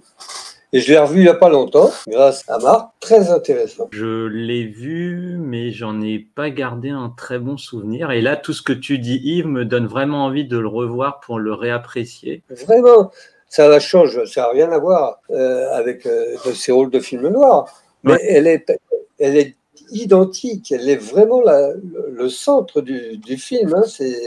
C'est merveilleux. C'est vraiment un très bon film. On parlait de la République. C'est vrai que ce casting, Scott Brady, Forrest Tucker, Gene Lockhart, Jim Davis, Lee Van Cleef, Rank Warden, comme tu disais, c'est le rêve pour des westerns comme ça. Et ça vaut le coup de voir Rank Warden au départ. Ça m'a surpris. Il est super bon. C'est formidable. Il la jette et tout. Mais elle, bon, elle se laisse pas faire. Elle dit c'est quoi ça? Mais franchement, ça vaut le coup. C'est un film, faut le prendre comme ça, quoi. Vraiment merveilleux. Hein. Pas sans prétention, sans rien. Mais moi, il m'a emballé. Ce qui est intéressant aussi, c'est quand même le couple interracial aussi qu'on voit bien. Et c'est pas la tragédie qu'on voyait dans les films précédents, hein, où c'était l'amour impossible entre un Indien et une blanche. On pense à La Porte du Diable ou à la première version de The Vanishing American. Non, là, il y a quand même une note d'espoir. Il y a quand même quelque chose. Et ça, je trouve que bon, c'est bien de l'avoir montré. Mais encore une fois, c'est ce que vous avez dit, c'est un petit film, c'est un film République, on pouvait peut-être faire plus de choses, montrer, avoir une plus grande liberté. Bon, parce que ça pouvait choquer, hein, même. C'est un film de quelle année? De 55? Ça pouvait choquer, hein, de voir un Indien avec une blanche. Mais bon, non, c'est bien amené. Il s'épaule et en plus, on voit que les sentiments évoluent. Non, c'est bien fait quand même. Hein. Moi, j'ai trouvé que c'était adroit. Hein. Et on n'y pense pas justement à la différence pas trop, justement la différence du blanc, de l'Indien, de la race blanche. On ne pense pratiquement pas. Scott Brady joue très bien son rôle. Ça vaut le coup. On ne se pose pas de questions, on le regarde, on se laisse aller. Et très intéressant. Rien à voir avec les films à message, justement, de l'Indien, le blanc, non. Et puis la femme, elle sait ce qu'elle veut. Elle savait pas. Audrey Totter, Scott Brady, ils sont attirés sans arrière-pensée, sans rien. Vraiment, moi, je dis que c'est super. Et je suis étonné de ne pas t'entendre, Marc, sur la version de Richard Dix. Bah oui, je peux en parler. Bon, ça n'a rien à voir, c'est pas la même ambition. Hein. Bon, la version de Richard Dix, c'est l'adaptation fidèle de Zane Grey, mais c'est une tragédie. C'est vraiment une tragédie. C'est assez dur d'ailleurs comme film. Hein. Bon, j'avais fait, je crois, déjà lors d'un podcast le parallèle avec La Porte du Diable, parce que c'est exactement la même histoire. Hein. C'est le poids de la civilisation qui a écrasé une race. C'est ça qu'on voit dans The Vanishing American. Voilà, The Vanishing American, ça veut dire l'Américain qui disparaît, quoi, l'Américain qui s'éteint, le véritable Américain, sous-entendu, qui a été rayé de la carte. Voilà, c'est ce que dit le film d'origine. Hein. Donc c'est pas du tout c'est pas du tout ça qu'on voit dans le film de Joken de la République. Donc bon, c'est très difficile de les comparer. Moi je considère qu'il n'y a pas du tout c'est pas un remake. Hein. C'est autre chose. C'est bon. J'ai beaucoup de respect pour plus que ça même j'aime beaucoup les films République. C'est vraiment ils amènent en montrant des films de détente, ils mettent le doigt sur des choses importantes. Mais bon, le film d'origine, c'était un brûlot, c'était un coup de pied. On avait jamais vu ça. On voyait un héros indien qui était sacrifié alors c'est un héros de guerre, hein, parce que c'est un film qui était plus contemporain de l'histoire, hein, puisque il était tourné, je crois, en 23 ou en 24. Et puis bon, ça se passe l'histoire en 1919. Donc voilà, c'était presque un film contemporain qui disait voilà ce que les Indiens, voilà ce qu'on leur a fait. Alors, évidemment, Richard Dix, c'est un acteur blanc, mais n'empêche que le film, c'était quelque chose. Hein. Bon, c'est difficile, on peut pas faire la même chose. Et je me souviens du podcast qu'on avait fait à l'époque, Vincent, où on disait, bah oui, au départ, la vision de l'Indien, elle était quand même beaucoup plus juste, beaucoup plus beaucoup plus réfléchi que la caricature qui a été faite après. Et Vanishing American, c'est exactement ça. Hein. C'était quelque chose de très fort. C'était presque un témoignage. Et bon, le film dont on parle, c'est un très bon film. C'est un film de détente qui est très agréable à voir. Mais bon, on n'est pas sur le même plan. À l'époque, je veux bien le croire. Il faisait des muets, c'était beaucoup plus profond que les films après.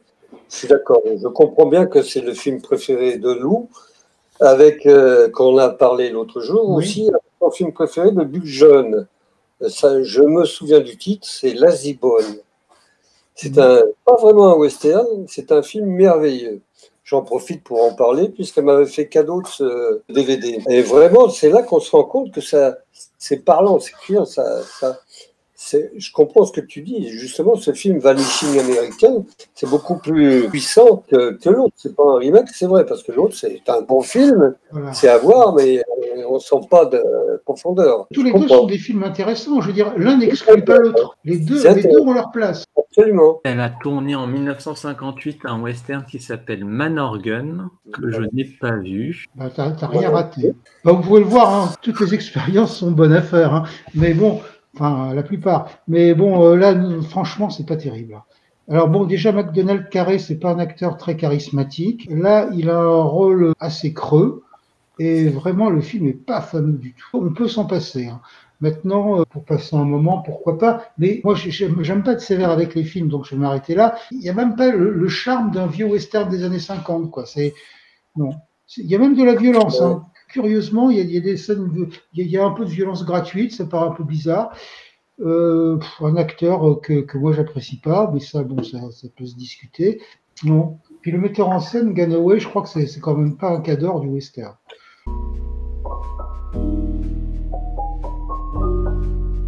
Maintenant, on peut parler de la fin de sa carrière qui est passée par la télévision. Comme certaines actrices comme Lola Albright qui a tourné dans Peter Gunn, Peggy Castle avec la série Lawman et bien d'autres. Hein, on en a déjà discuté dans le podcast sur Julie Adams. Audrey Tauter est passée dans des séries télé. Elle en a fait beaucoup, on va en parler. Et il y a notamment une série où elle avait un rôle déterminant aux côtés de George Montgomery, Cimarron City, qui a duré 1 saison et 26 épisodes. Cimarron City, c'est une série que j'ai cherché un moment et que je n'ai pas trouvée. Donc, je ne la connais pas. Il y en a eu beaucoup. Alors, celle-là, je ne sais pas pourquoi. Elle était peut-être un peu plus compliquée à trouver que les autres. Je dois en avoir sur un coffret américain qui reprend des épisodes de séries télé où il y a plein de séries dedans. C'est un énorme coffret. Et je crois qu'il y a 2 épisodes de Cimarron City dedans. Mais comme je n'ai pas retrouvé le coffret, je ne les ai pas revus. C'est un peu un produit standardisé. Hein. Je pense que Montgomery il doit faire le shérif dans une ville et puis il y a une succession de situations autour de ça. Bon, pourquoi pas? Je sais pas, Vincent, tu connais la série? Alors j'en ai vu 2 épisodes, dont un récemment. C'est ce que tu dis, hein. Ils n'avaient pas un très gros budget, donc ça se sent. Bah, c'est une série télévisée, hein, de toute façon. Mais j'ai trouvé, alors du moins dans le peu d'épisodes que j'ai pu voir, que c'était des histoires un peu plus matures, un peu comme dans les Gunsmoke.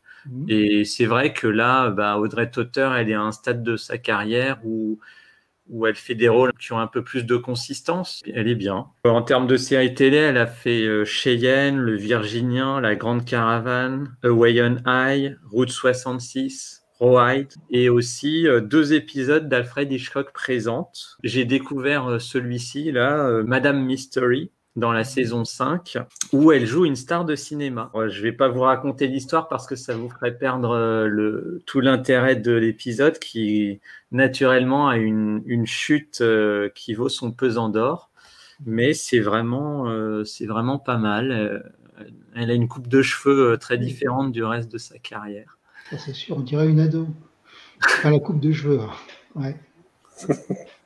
Ça peut être bien. Et les histoires d'Alfred Hitchcock présentes, c'était souvent des nouvelles de bons écrivains. Hein. Donc c'était très soigné. C'était des adaptations et c'était toujours, enfin très souvent de bonne qualité. Hein. Cet épisode-là, le scénariste, c'est Robert Bloch. Ah ben Robert Bloch, c'est un très grand écrivain américain. Voilà, ouais. C'est celui qui a écrit Psychose. Alors bon, Psychose, le film est très différent du roman de Bloch. Hein. Mais ah oui, Robert Bloch, en plus, il était énormément traduit en français. Presque toutes ses nouvelles et ses romans étaient traduits en français, Robert Bloch. Parce que c'est un ami de François Guérif. Et donc, Guérif, quand il était éditeur, a édité du Robert Bloch à tour de bras. Donc, effectivement, ça doit être bien. C'est toujours bien construit, Robert Bloch, oui. Sur sa fin de carrière, je pense que Yves nous aurait fait la remarque si on avait oublié. Elle a tourné dans Les Ambitieux. Ah oui, mais elle n'est pas au générique. Elle doit avoir un tout petit rôle dedans. Je ne savais pas qu'elle avait tourné dans Les Ambitieux. J'ai vu aussi dans sa filmographie qu'elle a participé à Harlow, que je n'ai pas vu. Et elle a fait un western à la fin de sa carrière. C'est Le Retour du gang des chaussons aux pommes. Ah, mais c'est très marrant ça. Oui, c'est un truc, c'est pas un truc télé. Hein. Une comédie, c'est un peu pour les enfants. C'est pas si mal. Hein. C'est pas si mal. Je crois que c'était un téléfilm. Il y en a eu 2. C'est eu pas mal de succès. Ouais. Ben, on les a vus à la télé française d'ailleurs. Oui. Ah, je me souvenais pas du tout d'elle là-dedans. Oh, ça doit être un rôle très secondaire, je pense. Vous savez, il lui a proposé un rôle fameux en toute fin de carrière, alors qu'elle avait 80 ans. C'était le rôle de Rose dans Titanic. Elle avait 80 ans et James Cameron voulait absolument que ce soit elle, donc la Rose, donc l'héroïne qui survit au naufrage, qu'on voit dans le film aussi, hein, puisqu'elle revient sur le site du naufrage. Et c'était son premier choix, Audrey Tauter, c'était le premier choix de Cameron pour faire Rose. Et bon, donc Audrey Tauter, elle a décliné parce qu'elle se trouvait trop vieille, trop âgée, qu'elle était plus trop motivée. Mais par contre, il a pris à la place Gloria Stuart, il devait avoir pas loin de 10 ans de plus qu'Audrey Tauter, qui était une star des années 30, Gloria Stuart. Elle jouait dans L'Homme Invisible avec Clone Red. C'est pour la petite histoire. Elle aurait dû jouer dans Titanic, mais elle a pas voulu. Elle n'a pas voulu revenir après 10 ans d'absence. C'est pas très grave. Elle a fait tellement de belles choses avant qu'elle n'avait pas besoin de ça.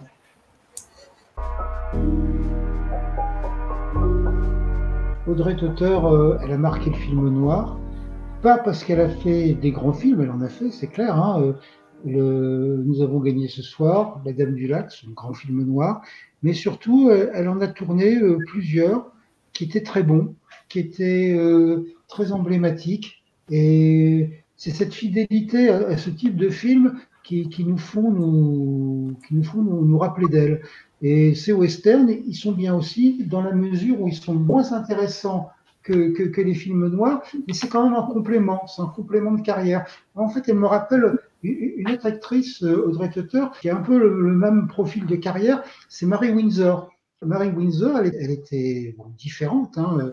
Physiquement, elle était brune, Audrey Tauter était blonde, mais en fait, Mary Windsor, elle a eu un type de carrière comme ça. Elle a été très marquante dans le film noir, hein, l'énigme du Chicago Express, c'est un peu son film phare, mais elle en a fait plein d'autres. Elle a fait aussi de bons westerns, de très bons westerns. Je dirais même qu'elle a une carrière plus riche qu'Audrey Tauteur, parce que même si c'était sur la même période, elle a tourné plus, mais elle avait aussi un physique qui sortait de l'ordinaire, un peu inquiétant, c'était un peu androgyne, et puis par moments un peu presque masculin, quoi. C'était assez particulier, et c'était toujours intéressant. On peut avoir envie de voir un film pour Mary Windsor, comme on peut avoir envie de voir un film pour Audrey Tauteur. Et Mary Windsor, par contre, elle a fait vraiment des films de série Z, ce que n'a pas fait Audrey Tauteur. Hein. Je sais pas, je crois que c'est Femme hors la loi qui est vraiment pas fameux, mais elle est très bien dedans, mais le film n'est pas bon. Il y en a un qui s'appelle Catwoman on the Moon, Femme chat de la lune, oui, ça se traduit comme ça. Ça vaut son pesant de cacahuètes, hein, c'est même pas du Z, c'est du Z'. Mais bon, elle est superbe, Mary Windsor. Donc voilà, c'est des actrices un peu fascinantes par leur physique, par leur talent, qui sortent de l'ordinaire et qui donnent même de la valeur à des films qui, sans elles, seraient beaucoup plus anodins. Donc, elles sont incontournables, ces actrices, on aime bien les retrouver. Et Audrey Tauteur, pour moi, ça restera toujours quand même, je crois qu'elle s'appelle Julie dans le film où elle joue avec Robert Ryan, hein, je crois que c'est Julie. Donc la femme du boxeur de Nous avons gagné ce soir, qui est un film bouleversant et où elle a un rôle magnifique. C'est une actrice dont il faut se souvenir. Audrey Tauteur, pour moi, n'est pas une très grande star, mais c'est la plus grande car elle a réussi, plus que toutes les autres, à faire de films noirs merveilleux. Beaucoup plus que toutes les grandes stars. En fait, c'est la plus célèbre, c'est la top dans les films noirs. Inclassable. J'aurais envie de faire la synthèse de ce que vous avez dit tous les deux, dans le sens où, effectivement, c'est pas l'actrice qui est la plus connue pour le film noir. Comme le disait si bien Yves, elle a tourné dans des films noirs que je vais qualifier de prestigieux, dans le sens où les films qu'elle a fait à la MGM, ils avaient de bons scénaristes, ils avaient de bons scénarios. C'est des films qui se voient avec grand plaisir. Et on voit d'ailleurs le contraste entre la période MGM et le reste de sa carrière. C'est l'avantage du système des studios. Pour les acteurs, c'était très frustrant, mais pour nous, les téléspectateurs, ça a donné lieu à des corpus de films exceptionnels, avec des acteurs qui revenaient d'un film à l'autre. Et pour rejoindre ce que disait Marc, je trouve qu'elle a une présence inouïe dans les films. À chaque fois, on la remarque dans ses films. Elle joue des rôles de femme fatale, de séductrice, complètement l'opposé de Julie Adams ou de Sid Charisse, par exemple. Je pense que, certains diront qu'elle en fait trop, mais moi, je trouve qu'elle est vraiment innée dans ses rôles, qu'elle les personnifie à merveille. Je la mettrais aux côtés facilement de Jane Greer, que j'aime beaucoup, ou de Gloria Graham dans ce genre de rôle. Il y a eu d'autres actrices qui ont marqué le genre avec un style un peu plus effacé de femme fatale, plus implicite, notamment Jean Tierney dans Péché mortel, ou Joan Bennett dans le trio de films de Fritz Lang. Mais c'est vrai qu'Audrey Tauteur, elle a son style qui est, je pense, unique. Et c'est dommage qu'elle n'ait pas fait plus de western, qu'elle n'ait pas eu, comme tu disais Marc, le film noir qui a fait sa renommée. Et pour finir sur ses rôles, je regardais sur YouTube une interview de l'actrice à la fin des années 90. Naturellement, elle était plus âgée, mais elle jouait pas un rôle, elle était elle-même. Et on retrouvait dans ses expressions le jeu d'actrice qu'elle avait dans les films noirs avec ses yeux qui sont très reconnaissables. Et pour terminer, dans une interview en 1999, elle a dit « C'était un plaisir de jouer les mauvaises filles ». Et pour moi, c'est ça Audrey Tauteur. C'est des personnages vraiment qui font le sel du film noir américain. Oui, Audrey Tauteur, c'est la grande classe. Donc, c'était notre 4e podcast consacré à une actrice. Moi, je voudrais remercier chaleureusement Yves et Marc qui, au fil de ces 4 épisodes, et bien sûr des autres sur d'autres thèmes, ont rendu de très beaux hommages à Julie Adams, à Harlem Dahl, Audrey Tauteur et Cathy Jurado. C'était passionnant, souvent émouvant, et je pense que ça va donner des idées de films à découvrir ou redécouvrir et des actrices à remettre en lumière. Je suis ravi que Yves et Marc aient pu faire ces podcasts. Je sais que vous avez passé du temps à les préparer, donc vraiment merci beaucoup. Ça a été un plaisir de les faire avec vous. Peut-être qu'on aura d'autres occasions pour d'autres actrices. D'ici là, vous pouvez nous retrouver sur westernmovies.fr pour revoir ces podcasts. On espère qu'ils vous auront intéressés. Rendez-vous très bientôt pour d'autres épisodes. Excellente soirée et vive le western!